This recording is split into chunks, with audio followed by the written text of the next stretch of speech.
اس وقت آزاد کشمیر کے سب سے زیادہ پڑھے جانے والے سب سے بڑے اخبار قومی اخبار روزنامہ جموں کشمیر کے چیف ایڈیٹر اور جموں کشمیر ڈیجیٹل جو کہ سب سے بڑا نیٹ ورک یہاں پہ اس وقت پوری دنیا اس کو دیکھ رہی ہے، اس کے چیف ایگزیکٹو عامر محبوب صاحب موجود ہیں۔ جی عامر محبوب صاحب، آپ ہی کے اخبار میں بڑے یہ ایک تشویشناک خبر ہم نے پڑھی ہے کہ آئسکو نے آزاد کشمیر حکومت کو ان 40 نادہندگان میں شامل کیا ہے کہ جن کی بجلی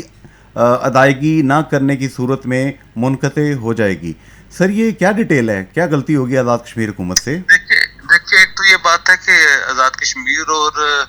حکومت پاکستان کے جو الیکٹریسٹی کے معاملات ہیں، اس میں کافی عرصے سے جو ہے وہ پرابلم چل رہا ہے، اور یہ ہمیشہ سے جو ہے دونوں کے متضاد دعوے ہیں۔ آزاد کشمیر والے یہ سمجھتے ہیں کہ حکومت پاکستان نے ہمیں رائلٹی کی صورت میں اور ہماری جو قربانیاں منگلا ڈیم کی 2 بار ریزنگ ہے، اور اسی طرح جو نیلم جیلم ہائیڈرل پروجیکٹ ہے، اور اس طرح اور جو پروجیکٹس بن رہے ہیں اس میں ہم کنٹریبیوٹ کر رہے ہیں اور ہمیں ہمارا حق نہیں مل رہا۔ دوسری طرف جو ہے وہ یہ سمجھتے ہیں کہ ہم نے بجلی دے رہے ہیں سستی، تو کیوں نہ ہم جو ہے ان کا ریٹ بڑھا دیا جائے، اور کیونکہ بجلی اس طرح کی چیز ہے جو ضرورت کی ہر گھر میں ہر چیز میں استعمال ہوتی ہے، تو اگر اس کی کیپیسٹی میں اگر 15 پیسے بھی پر یونٹ اضافہ کر دیا جائے یا حکومتی سطح پہ یہ بات تسلیم کر لی جائے تو یہ جا کے کئی